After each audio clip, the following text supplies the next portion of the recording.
Welcome to another edition of Backstage Pass, powered by the Sports Guys Podcast, with your host, Brandon Morrell.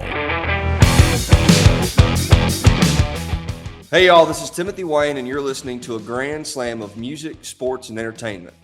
It's the award-nominated Backstage Pass podcast with Brandon Morrell on KYBN 98.1, your Bay Area broadcasting network. Tune into the show on iHeartMusic Radio Podcast, Spotify, and the SportsGuysPodcast.com and at thwn.org.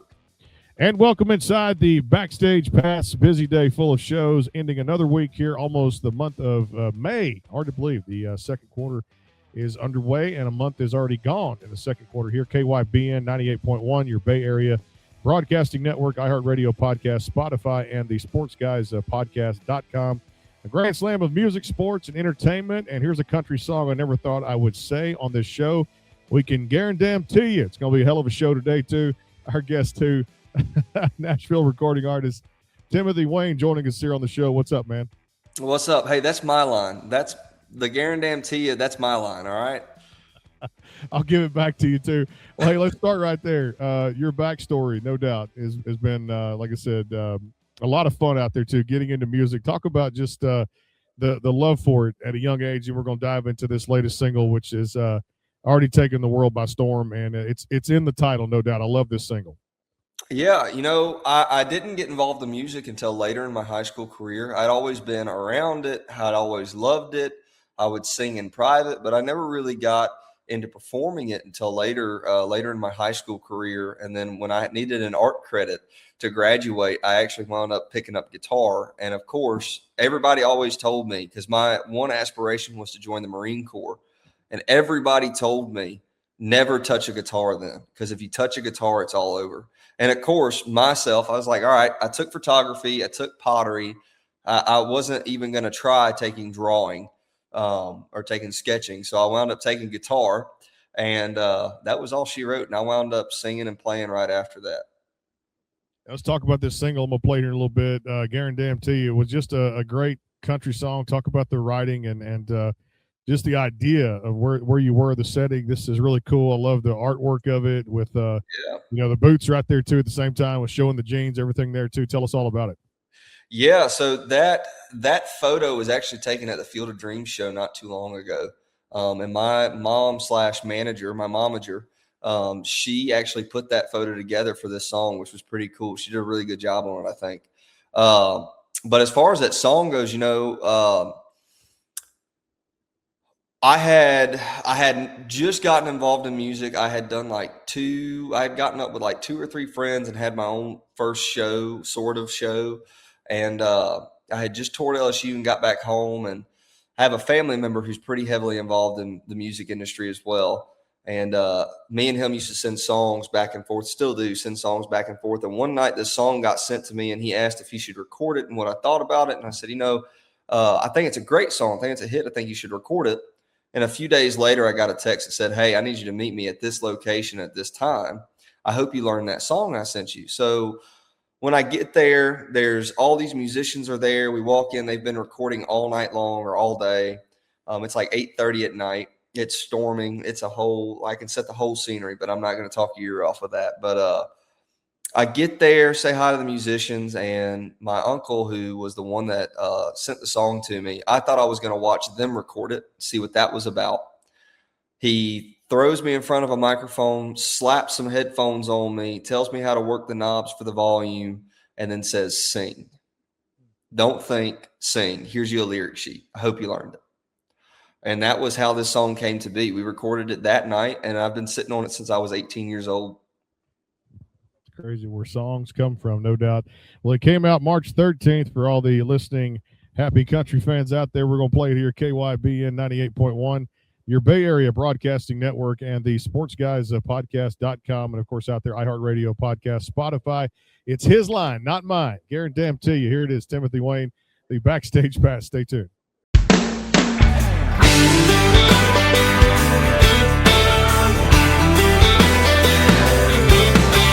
It ain't my fault, I got southern in my slang. Got my own way of saying what I'm trying to say.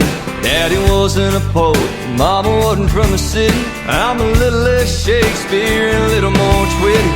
But if you read between the lines I'm stringing together, well, don't spell out forever.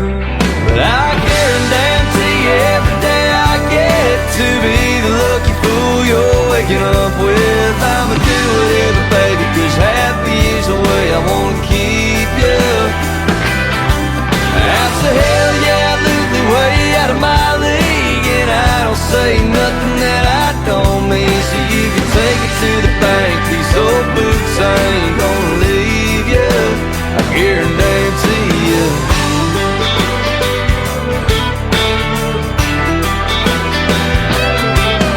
I'm a small town genius trying to make you laugh. You're the sundress truth with your hair pulled back. When your sunburned shoulder starts slipping that strap, I can feel a book of what I think about that. But if you read between the lines I'm stringing together, it all adds up to forever. I guarantee every day I get to be the lucky fool you're waking up with. I'ma do whatever, baby, 'cause happy is the way I wanna keep you. That's the hell yeah, look the way out of my league. And I don't say nothing that I don't mean. So you can take it to the bank. These old boots ain't gonna leave you, I guarantee you. Yeah, I guarantee you.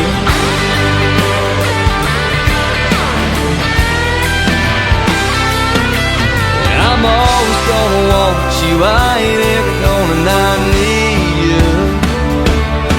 But I guarantee every day I get to be the lucky fool you're waking up with. I'ma do whatever, baby, 'cause happy is the way I wanna keep you. That's the hell yeah, look me way out of my league. And I don't say nothing that I don't mean. So you can take it to the bank. These old boots ain't gonna leave you. I'm always gonna want you, I ain't ever gonna not need you, guarantee you. Yeah, I guarantee you.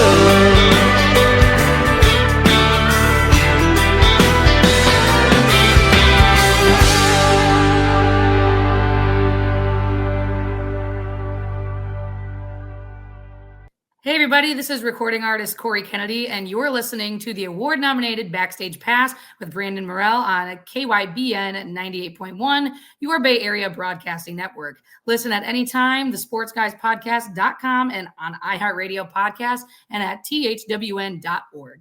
Is your home or business in need of a fresh look? Right Flow Pressure Washing and Lawn LLC is more than just pressure washing, providing professional cleaning for homes, commercial buildings, parking lots, roof cleaning, gutter cleaning, and so much more, including lawn service and landscaping. Our mission here at Right Flow is to exceed the needs of all our customers while providing all of our services at an affordable rate. We're committed to going above and beyond where the job is done right. Give your property the care it deserves. Call Right Flow today at 409-363-2565 or go to rightflowwashandlawn.com. What's up, y'all? This is Nashville recording artist Brooke Eden, and you're listening to the award-nominated Backstage Pass on KYBN 98.1, your Bay Area Broadcasting Network. Listen anytime on iHeart Podcasts and at thesportsguyspodcast.com and on thwn.org. Looking to make your business stand out? Orange County Graphics has you covered. With premium signs, vibrant decals, eye-catching banners, stunning vehicle wraps, and custom graphics tailored to fit your needs. Whether you want to upgrade your storefront or turn your vehicle into a moving billboard, our expert team will bring your vision to life with quality and creativity. Check us out on Facebook or call 409-550-2906 today. Let's get your message noticed. Call Orange County Graphics. That's 409-550-2906. Hey guys and gals, this is Robert Flores from MLB Network, and you're listening to the award-nominated Backstage Pass powered by the SportsGuysPodcast.com. It's a grand slam of music and sports talk on KYBN 98.1, your Bay Area Broadcasting Network, and at thwn.org. And back here on the show again, too, guarantee you, of course, available for all the streaming across all the DSPs out there right now. Timothy Wayne joining us here, giving us that great backstory on the song. You mentioned a little bit before the show that late 90s to early 2000s is kind of what your sound, what you're going for there, too. Talk about just how important that era was, because I know for me, it was when I growing up, I'm born in 1980, but looking back, you start thinking about late 80s, mid to late 80s country, 90s country, so synonymous with my early DJ days and how important that was on the radio, because you could turn it on. And I remember the first few notes of a song when the band would come in instrumentation before anybody would start singing. They would look back at me and go, "What's the name of that song?" And you knew from the instrumentation, the artist who sang it and the name of that song. That's how good 90s country was. And I think you were talking about how big a big part of that late 90s, early 2000s. Talk about that and some of the artists that kind of shaped you a little bit. Yeah, the uncle I mentioned earlier, we'll go ahead and get that out of the way, is Tim McGraw. He's early 90s, mid 90s, late 90s to early 2000s. And so, of course, he's one of my biggest influences still to this day. One of my favorite influences, too. But growing up, I had him. I had Easton Corbin. I had Kenny Chesney. I had Josh Turner.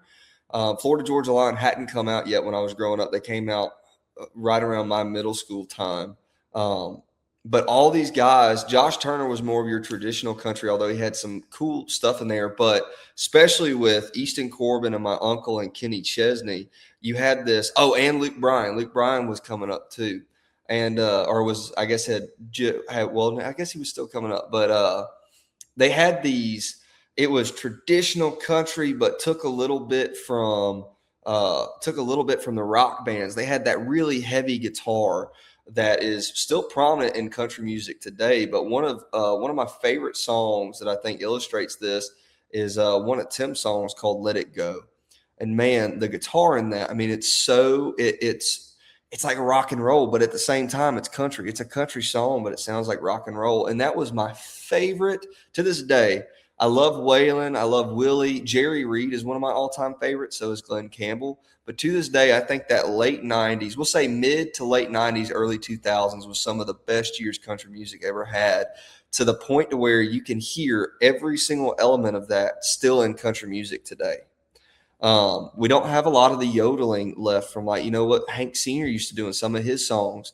We don't have a lot of that left, but we still have those heavy electric guitars. We still have a lot of heavy steel. We still have the storytelling aspect, but we have that rock and roll bit too left. That's really awesome.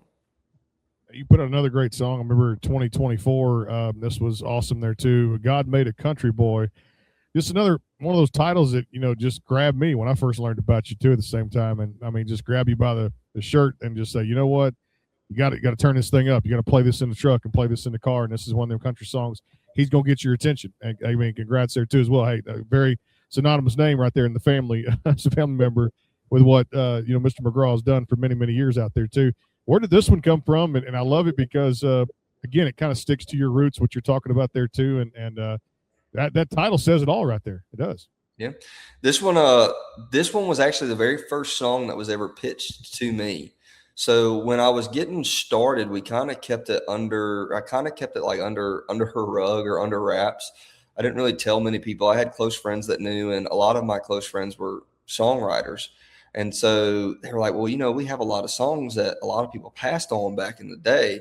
So that was one of the very, very first songs that I ever got sent to me to record. And I remember hearing it, and I had to sit down. I was so excited that people, as a songwriter myself, it's an incredible honor to have somebody else send you a song and say, hey, I think you would do this song justice. So I had just started. I still have no claim to fame, but I had absolutely no merit to my name whatsoever.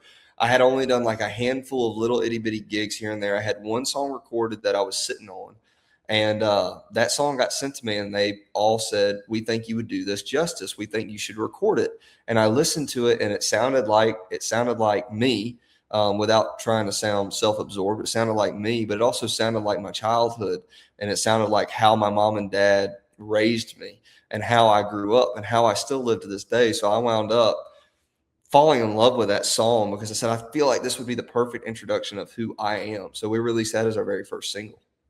Well done there too. And I got to ask you about this. I'm going to talk some sports here with you too, because Southeastern Conference is the best conference out there too, no doubt too. And LSU Tiger, my brother's favorite school. He didn't go to school there, but he wishes he would have back in the early days too, because we're close down here in Beaumont, so we're only 3 hours from Baton Rouge. Probably the town very well down here. Beaumont, Texas. Yep. Wife went to A&M. Brother and I, Lamar University, which I'm sure you've heard of down here too. And if I could always pick another university, if I had not chosen College Station. Now, of course, I was a UTSA Roadrunner too, but the other option would have been Baton Rouge. Talk about just being around that too, because always Death Valley for football. You got one hell of a baseball team too. It's national champions too at the same time. And the experience people get going to that university. Yeah, man, Baton Rouge has been awesome other than the traffic. It's been an amazing place. I got to play Live After 5, which is this massive live music show that they do pretty much every week. They do it on the weekends. I got to do that, which was awesome. You've got a lot of live music around the bars. My fraternity, I'm a Pike as well. My fraternity hosted a lot of live music there. So I got to hear a lot of these kind of that jazz influence, which a couple of songs that I haven't put out yet that I'm sitting on, they have a little bit of that jazz influence. Not a lot of it because I'm not a very good jazz singer, but they've got a little bit of jazz influence that comes from Baton Rouge. But, being at LSU, I've gotten to see what people are interested in, what people want to hear, what people want to see. So that's kind of helped me develop as an artist a lot. And I've got to have a lot of experiences that allow me to write a lot of good stories in the writing room, which has been awesome. Yeah, let's talk about your style there too. Do you feel like a lot of it's just ideas that come to mind, hooks, process of your songwriting? Take me through if there is one.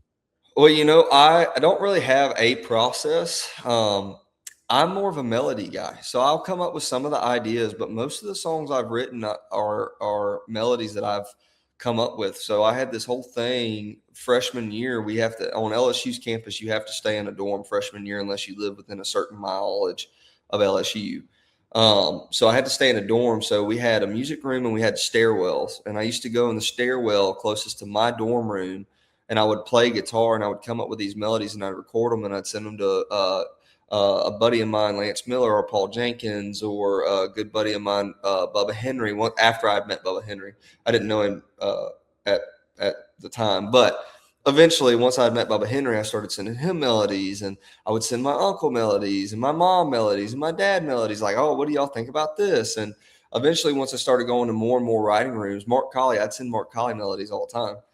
Once I started going to more and more writing rooms, it was really, I would sit down there like, well, what's your idea? And I said, I have an idea, but if that doesn't work out, if y'all have an idea, do you think it would go with this melody? And I'd play the melody. Oh, yeah, I've got an awesome idea. Or sometimes my idea would wind up going with that melody, which was awesome. But I usually find a melody first and then work through the lyrics. I'm not the best lyricist. I'm okay, but melody's kind of my thing. I like that too. It starts with a good melody and then you finish the rest right there, as did this song when it came out, Guy with a Guitar. Now, we're going to talk about this because another cool jam you put together, and this is one too that takes people on some, I won't say scenic routes, but if you understand what a guitar is all about and understand how important it is to a gentleman, they'll get the gist of this song, won't they? Yeah. When I first started playing guitar, I realized that a lot of my buddies were inviting me to pool parties and whatever during high school, but there was kind of a stipulation there sometimes that I had to bring my guitar, or I had to at least come prepared to sing because they had a guitar. And so I didn't actually write this song. Ben Hayslip wrote this song, or was one of the writers on this song, and he's the one that sent it to me. And I was reading it, or I was listening to it, and I was reading the lyrics, and I was like, dude, this is. I'm in college now, and it's become more of a thing in college. I have to take my guitar with me. I said, but in high school, this was me.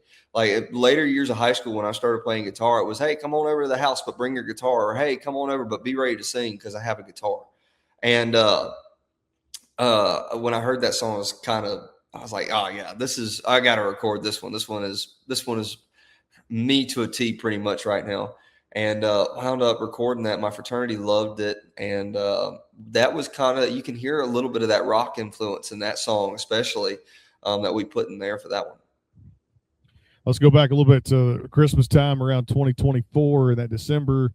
And this is one I got to hear the other day, too, because I'm like, you know what? He knows great country music. Obviously, he just writes great songs, puts out great songs, gets pitched songs that really fit his voice, too. But taking, and we talked about this before we went live, too, but looking back, the Mel McDaniel Classic, Louisiana Saturday night, right up your alley, no doubt about it, too.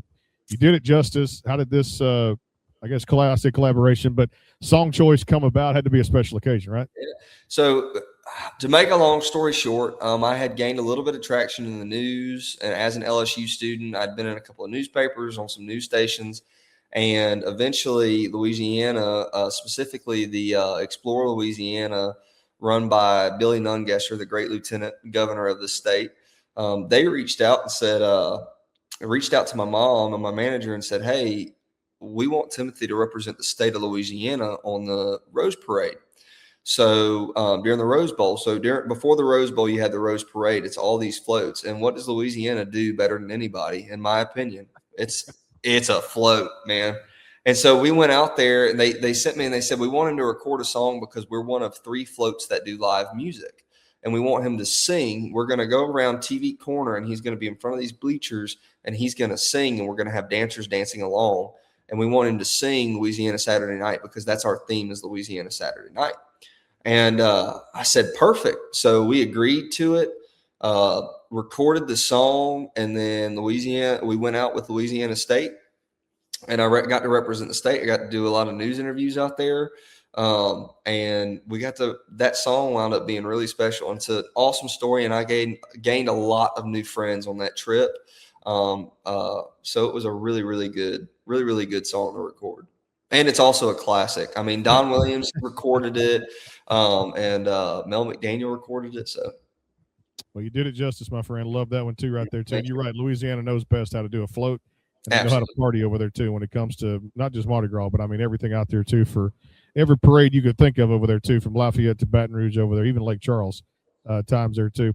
The latest single, Timothy Wayne, out there too, came out in January. Yeah, we're just telling you about it now. If you don't know about it, where have you been? But if you didn't know, we're going to tell you about it here on the Backstage Pass. Sounds of a Small Town. Here it is too, if you grew up in the small town as of yours truly here. And for more information, TimothyWayneMusic.com. Sounds of a Small Town. Crank it up here, KYBN 98.1, your Bay Area Broadcasting Network. Stay tuned.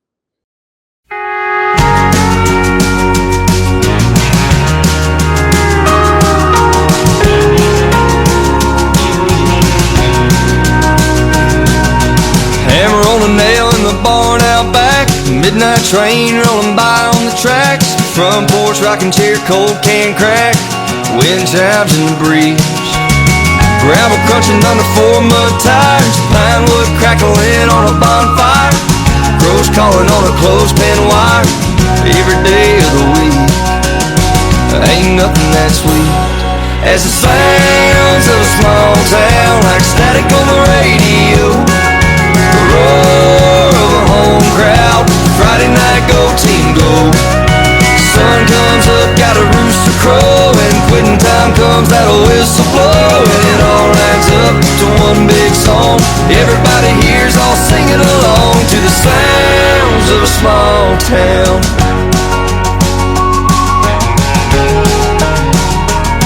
It's a door unlocking, come on in. A fence post talk, how's your mom and them? The evening news on in the den. Mama yelling, it's time for supper. Daddy saying, I'll have me another. Them sounds of a small town like static on the radio. The roar of a home crowd, Friday night go team go. The sun comes up, got a rooster crow, and quitting time comes, that'll whistle blow, and it all adds up to one big song. Everybody hears all singing along to the sounds of a small town. The sounds of a small town.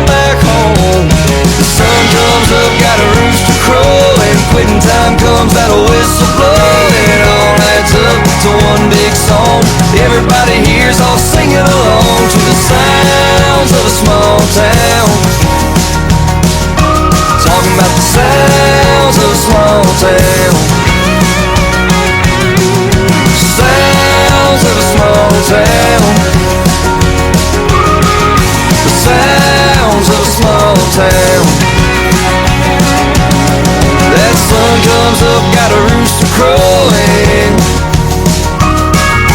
Quitting time comes, that old whistle blowing.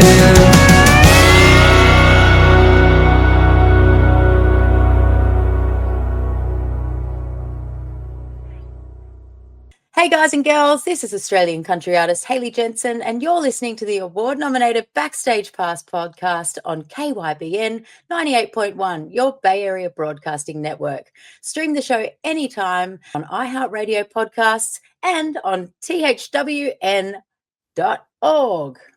Are you looking to increase your online presence? Are you searching for a new logo or company branding? Have you been considering more ways to reach the world with your business, ministry, or church's message? Barkley Music and Media is an award-winning design company that utilizes the latest technology while keeping the integrity of over 30 years of customer service. Web design, graphic design, multimedia, video editing, voiceovers, commercials, logo design and branding, photography, and much, much more. See portfolios and testimonials online at www.barkleymusicandmedia.com or contact them today at 502-382-8299. Barkley Music and Media, your connection for the best in multimedia. Call today, 502-382-8299, or go to www.barkleymusicandmedia.com. Barkley Music and Media, integrity, technology, and design. www.barkleymusicandmedia.com.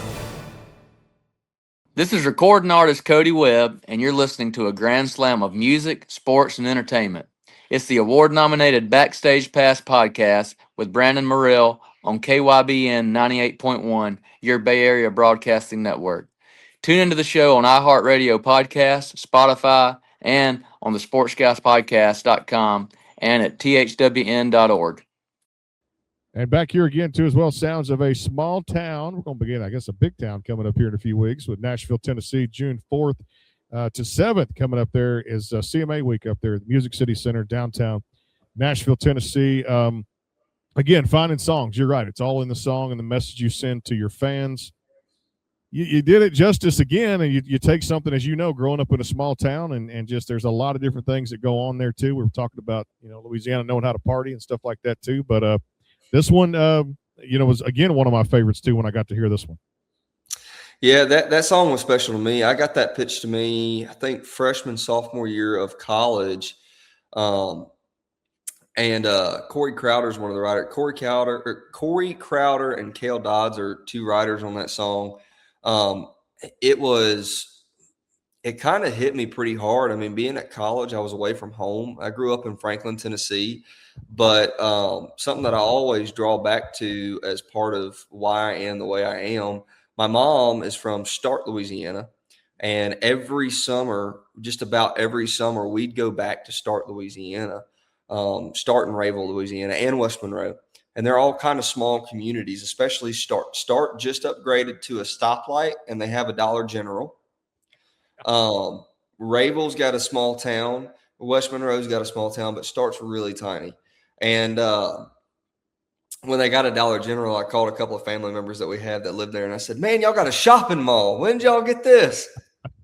And anyways, when I got that song, it made me miss home and realize how good I had it in Franklin, being in that small community, and how good I had it visiting Start and Rayville and West Monroe, and all the values those places instilled in me, and all the memories I have from those places.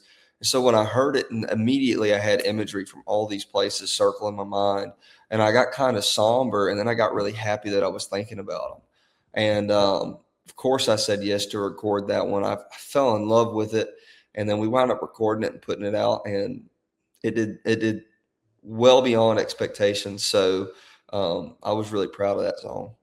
No, like I said, man, drawing that interest out there too, all the news outlets and things like that too, and like those rave reviews, man, it's all in the songs and all in the voice and the lyricism out there too, the way you deliver these things. How much fun was it too, sticking with that same track?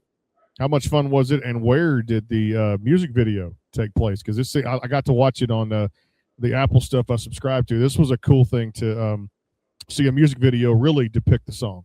Yeah, so that's in Leapers Fork, Tennessee. It's right outside Franklin, and I have spent a lot of time out there. So part of where we did that music video in the back, you'll see me around a fire. I have images that I've posted too on my Instagram, Timothy Wayne Music. Sorry, shameless plug. We around this fire with an older gentleman who we call Pawpaw. He's a good buddy of mine, Johnny's dad. But we filmed that out in Leapers Fork because I spent so much time out there as a kid. We used to have a lot of farmland out in Leapers Fork. We've since sold it. But I used to go out there all the time. I got my first jobs out there working on our farm. That was where I grew up working. But the Country Boy is a restaurant that we filmed at. And I wound up I used to go there for lunch any chance I could. And they closed down after COVID. And then my buddy Johnny reopened it. And that's a longer story. But I wanted to make sure that we captured sounds of a small town. So we used a lot of footage from that being out there because that's kind of the main place that the song made me think of. I love that too. Great music video. Check it out across your platforms out there in TimothyWayneMusic.com. Got to ask you about it. You mentioned Cat was out of the bag when you said that Tim McGraw being your uncle. You know, growing up around that and just seeing the dominance he had as one of those great pioneers of country music who really set the tone in the 90s with, hit after hit after hit. And looking back, and I remember now kind of comment on this because Country Music Hall of Fame and Tim McGraw go together. And looking back at that decade, we mentioned with so many great artists there, many whom we've had here on this program. What did that mean to you when you found out? I'm sure you guys had talked about it. He was at CRS, which we missed this year, but just the legacy he set and to watch him go about his job as a professional. And now the three biggest letters are definitely on his resume. He's attached to the Country Music Hall of Fame. Yeah, that was a massive, I don't want to say surprise because I feel like he deserves to be there. I mean, he's had a 36-year career. He's got the second most number ones. He's the most played country music artist on radio. He's got a mass. I think he's either the most time spent at number one or the second most time spent at number one. I mean, he's got all these accolades. He's sold out stadiums and arenas, and he's had an incredible career and influenced so many artists around so many years. He's got 34, 35 years of influence on artists that are my age and younger still coming up. Ask them who their influences are. And at least, 4 out of 5 people are going to say Tim McGraw at least one time is one of their influences. So when we found out, I was surprised, but I wasn't shocked, I guess is what I should say. It was awesome. And I remember we were all crying on the phone when we found out because it was, we got to watch the live stream when they announced it. It was awesome. And I couldn't be more proud of him. He deserves it so much. He's worked so hard. He's been at this since he was 19 years old. And nobody, in my eyes, nobody deserves it more. He's such an absolute icon. And I most certainly, had he not put faith in me and told me that I could do this, I most certainly wouldn't be where I'm at today. Love it too, man. Like I said, icon is the word, no doubt, for Mr. Tim McGraw. All right, going on tour. I know this too. This got to be cool. Like I said, those slots out there, which he's still mentioned stadiums, amphitheaters, all that kind of stuff too. Talk about this because I got to come see you. You got to put me on a guest list. I want to be out there as one of the patrons to see you open the thing and hopefully get out there and sing with you too. So this will be our second time doing a tour together. I did 6 shows on his standing room only tour a couple of years ago when I first was getting my start, and then this will be our second tour that we've done together. I think I'm doing 6 or 7 shows this time too. I'm super excited though. We're going to a lot of cool places like Fenway. We're going to Fenway Park, which is going to be so cool. Hershey, Pennsylvania. We're going to Ontario, Canada, which will be, I've never been to Ontario. I did a Calgary Stampede a couple of years ago and loved it out there. So I can't wait to see another part of Canada. I'm really excited for this and I'm really honored. I was very taken back. So one thing about our family is everybody earns everything. Nobody's gonna hand you anything except maybe some advice. You have to earn your way onto there. So when they first approached me and said, "Hey, we want you to come on tour with us," to me, that was we believe in what you're doing, and you have proven to us that you can do this. So we want you to come out with us. And my family believes a lot in hard work and in discipline and showing up. And that's exactly what I tried to bring to that first rotation we did together. And it made me even more happy that we got invited for this one, because that means I'm still doing that. And that's awesome. But we've got to do a lot of stuff. So I'm really excited and really happy to do it again. And can't wait to see what this tour brings this year. That's going to be fun too. And like I said, if you stops in Texas, I need to check your website on this too. Dallas and Austin. Dallas, I believe, is September 11th, and I think Austin's right after that. All right, so I might catch the Austin, which is definitely a little closer to me. So I'll try to find that Austin date too and get back with you, and definitely stay in touch to get out there, because we don't get out much here doing this radio program. But if we do, would love to come see you guys in Austin, Texas, up there, to get up to San Antonio a lot, which is a really cool city to visit with all the different cultures and things out there, plus the food. I'm going to talk about food in a little bit. I got to go over Good Old Boys Girl. When you guys put this out last September, when this hit all the country music fans and, of course, got in their hands too. This one was a fun one for you too. Just talked about, like I said, life as it is, and I love it because in the title it pretty much says it all, doesn't it? Yeah. I first heard this song just a little before I had started recording music. A good buddy of mine, Stephen Paul, actually wrote that song and put it out just a couple years before I started, and I fell in love with it. I was blasting it. I was sending it to all my friends. I loved it. And so I called him one day and said, "Hey, I was listening to Good Old Boys Girl the other day. Do you mind if I do my own spin on it and record it?" He said, "Dude, absolutely, go for it." So Stephen Paul was one of the very first people to actually write a song with me. Him and Jarrett Harkness, they were one of the very first people to ever bring me into their little sphere of writing buddies and let me write a song with them. I've written with him and with Stephen and Jarrett a couple of times now.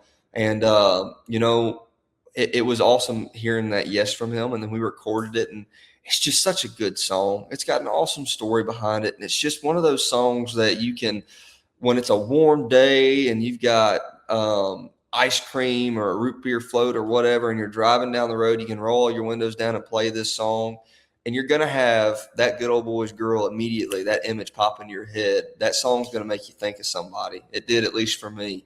And I fell in love with it when I recorded it and put it out. All my buddies loved it too, and I love that song. Well, I know we got this thing called the NFL Draft that happened last night for the first round. I guess one is you did? I didn't. I didn't watch okay. it last night. All right. I think, I'll say this. Call me crazy. Being an Arizona Cardinal fan, it's been a rough year, last couple of years. It was time to move on from Kyler Murray, but I will say this. Jeremiah Love, the running back out of Notre Dame, that was a great pick by the Cardinals there. Best player on the board. Dallas got better defensively. It wasn't your overwhelming stock of talent like it had been in the past, but it was some really good athletes out there too to fill some holes. And I know tonight and through the weekend and all that stuff, round 2 through 7 will take place. But now you can find some blue chippers. And you remember in the past, some of the best kids have yet to be chosen. And did Nussmeier come out, by the way? I don't know. I don't know. I had to see if he did or not too as well. Garrett Nussmeier, quarterback for LSU. That name was come to mind, popped in my head, and we're talking about football there too at the same time. Yeah, I don't know actually. I'll have to see if he did too. But yeah, if you get a chance, go back and replay it there too, man. Some really cool things last night for some kid. It was in Pittsburgh, and a lot of the other like host cities, for future host cities, were out there too. I guess representatives from those cities were out there too, and they wanted to kind of say, hey, you know what, we want a piece of this and a piece of that and whatever. They're trying to declare for it in the next few years. But Pittsburgh, a really good job of hosting that thing too. Let me ask you about food too. As you guys travel throughout the country and you've done shows, you mentioned Calgary Stampede and other places. What is kind of some of the different cuisines and things do you get into? Do you ask the locals? Do you kind of Yelp something? What do you do? Both. Depends on where we're at. So we've had a lot of shows that have been in the middle of nowhere. So, we do a lot of fairs and festivals right now. And I actually really love doing fairs and festivals because I get to meet a lot of cool people. But I'll tell you, one of the coolest things, I did a show in Iowa with Randy Houser, or maybe it was either Iowa or Illinois. I can't remember. But we did a show with Randy. I think it was Iowa. We did a show with Randy Houser, and I was hungry, and I never eat before I go on stage. I want to look really good, but also running around and jumping around is spelling for disaster if I eat. a cheeseburger before I go on stage. So I usually just stick to snacking before I go on, and then I go on. And then when I get off, I've burned off everything. So I just shovel food in my mouth. But at this specific fair, once I got off, they had like foot-long corn dogs. And I got one of those suckers, and they gave me 2 condiment jars, and I put ketchup and mustard all up and down that thing and ate it. It was so good. It was one of the best corn dogs I'd ever had. It was a little hard to eat because it was like a foot long. It was a foot long. It was pretty hard to eat. But, we stick pretty close to on the road. It's hard to find. We're trying not to spend too much money on the road when we're going out to eat. So we don't do a lot of sit-down restaurants. Every once in a while, we'll find a good barbecue place or something like that, and we'll eat at a barbecue place. But a lot of times it's, the Taco Bells or the Burger Kings holding it down, holding down the fort. I love that too. And hey, to answer that question too, yes, Garrett Nussmeier did actually declare for the 2026 NFL draft. A lot of people are saying around 2 or 3. So if it's the Cardinals and it starts off with round 2 here and we got the second pick of round 2, I'm going to go. I could dig that. Sit behind there, Jacoby Brissett, a couple of years, and you still got Gardner Minshew, who's very serviceable too at the same time. And I would take a Nussmeier because I'll say this: that the pick that surprised me yesterday was the Rams at 13. They took Ty Simpson out of Alabama, so it surprised many. Had Ty going to the Cardinals there too, and people were like, "Well, Matthew Stafford." I said he ain't washed up. He's got a couple of years left. They should have went after like an offensive target, but. Nussmeier's there too, and I believe his dad is actually a coach with the New Orleans Saints too, Doug Nussmeier. I believe so. So there's my sports knowledge for the day right there too. All right, if you weren't a working musician, what other career path may you have taken? Something in the music industry, something else? The only aspiration I had before music was United States Marine Corps. That was the only dream I had in life. That was the only sights I had. I had wanted to do music, but just didn't have the confidence in myself to do it until everybody kind of pushed me that way. And I had so many things happen at once that I kind of felt like God was calling me to do it. And I'm glad I made the decision I made. I still work with the Marine Corps. I just did a partnership with them not too long ago. And I still have some buddies in the Corps too, some family in the Corps. So it's awesome. I stick pretty close to them. And if music tomorrow didn't work out and it was not going to happen, I would be at the Marine Corps recruiter's office. And if they wouldn't have me, then I'd work somewhere in law enforcement. That kind of the kind of culture and discipline kind of area of military and law enforcement are kind of where my heart resides. I hang out a lot with Louisiana State Police, different sheriffs, different sheriff and police agencies. I do a lot of ride-alongs. So that's kind of I had one friend of mine call me nuts because, a lot of state troopers and police officers use music as a release. Well, I use ride-alongs and doing police work and going and hanging out with jarheads as my release. That's like how I calm down, is going on ride-alongs and getting into traffic stops and high-speed chases. Those are my favorite things. So I use that as that's me calming down. I like that too. Nobody's ever said that here on the show too. All right, give me a dream collaboration, song to record, and then maybe a stage to step on, either yourself and with that collaboration, solo artist or with that person. Live or dead, either one. All right, I'll do both. Dream collaboration right now. I would love to do, and I hope I don't catch flack for this, but I would love to do a collaboration with Dolly Parton, just one time on stage, sing, maybe not record the song because I don't think you can beat the original recording, but I was a massive Kenny Rogers fan. And I would love to one time sing on stage Islands in the Stream with Dolly Parton. That would be a dream come true. I got to see Kenny Rogers when I was 13 years old with my grandmother at the Symphony downtown Nashville when I was 13. That was awesome. I got to meet Kenny Rogers. It was awesome. Still one of my favorite musicians. So alive, Dolly Parton. Dead. Now I know I just mentioned and talked about Kenny Rogers, but dead, Jerry Reed. Jerry Reed would be that would be my ultimate collaboration. If I could bring a musician back from the dead and do a collaboration with them, it would be Jerry Reed. And I would love to either do one of the Smokey and the Bandit songs like Eastbound and Down, or maybe even Bandit. Or She Got the Gold Mine, I Got the Shaft, or Amos Moses. I do Amos Moses every single show I play. Those are, or If You're Hot, You're Hot. If You're Not, You're Not. I love all of those. So Jerry Reed would be my dead artist that I would love to collaborate with, and alive, Dolly Parton. Love that too. Great choices there. All right, we'll finish with this one because I'm gonna have you back on the show. You and I we just like I said, man, just two peas in the pod. We go together. It just flows here on the show. We can talk all day, and it's easy for me to fill up an hour because I got a lot of questions there too. I wanted to ask you, with all the great, you mentioned that 36, 35 number one hits that McGraw had out there. What's your favorite one? Just to you're sitting there and you want to play something, pick it, put up a TikTok, Instagram video, the cover songs of all the ones he had done. Is there a top 2 or 3 that your favorite to just sit there and cover on a guitar, whether it be acoustic or with a band? All right. So one of my favorites to cover of his is Felt Good on My Lips. I do that on stage pretty much every night or every time I have a show. I love playing that on acoustic guitar too. It's just one of my favorite songs. It's another one of them songs that has kind of a rock side of it that just, when you play it in a crowd, everybody loves it. And it's just such a high energy song. I love that one. My favorite one to play of his on guitar is probably Baby, maybe we should just sleep on it tonight. Sleep on It Tonight. One of my favorites. I'm sick right now, so forgive my singing voice.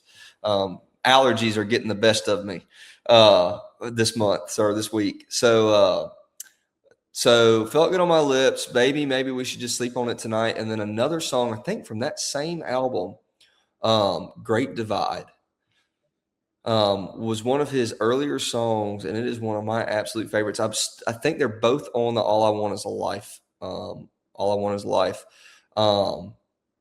Those are my 3 favorites, although they alternate a lot. There's another song called Back When that I love. I love Nashville Without You. There's a lot of them. There's a lot of them that I like. I mean, dude's had 49 number ones. So yeah, and still counting there too. Could be more, like I said, added to it. You never know what's going to happen there too. I still say when it come on the radio from a young age, Don't Take the Girl was just, it was there for me. It did it for me. And of course, a lot of people, I was around my brother's pool there hanging out a few weeks ago, and we just had that thing come on when he played the rodeo down here in Houston in front of those, 60,000 or whatever, were there 70,000 people there, and sold it out or was close to selling it out there too at the same time. I wanted to go see him. We just couldn't make it that night too, but man, what a great feedback in the station down here, 93Q in Houston. It's been around a long time too as well. And 100.3 The Bull, they had some specials going on. Yeah. They just play song after song and cut after cut to kind of hype it up for that night too. So I thought that was pretty cool, So, but tell you what, hey, star right there, icon. You're also a star in the making. I'm gonna go ahead and say it right now, my friend. Timothy Wayne. That. I got a long way to go. You got a long way. You know what? We're gonna be on this journey with you too. And when you're up there, ACM and CMA nominated one day, we're gonna say, you know what? Right here on the Backstage Pass, you heard the breakthrough right here too from one of the best guys out there too, as well as paving his own way too, working hard and kicking ass. Taking names, songs such as Guaranteed to You across all the DSPs out there. Make sure you give him a follow, TimothyWayneMusic.com. Brother, we appreciate you being with us. Continued success going forward. Anything we can do in the future, man, come back anytime. Absolutely. I hope I get to come back. I would love to. Let me know anytime. Hey, there's releases. You tell Kathy, she knows where to find me too at the same time. So it's all absolutely. Maybe next time I'll be able to actually sing. We can do that too. Sing, no doubt. More great shows coming up over the next few weeks. KYBN 98.1, your Bay Area Broadcasting Network, iHeartRadio, Spotify, and of course out there, THWN.org, and the SportsGuysPodcast.com. It's a grand slam of music, sports, and entertainment. We'll talk to you guys next week. Take care. God bless. This is recording artist Bay Simpson, and you're listening to a grand slam of music, sports, and entertainment. It's the award-nominated Backstage Pass podcast with Brandon Morrell on KYBN 98.1, your Bay Area Broadcasting Network. Tune into the show on iHeartRadio Podcasts, Spotify, and the SportsGuysPodcast.com and at THWN.org.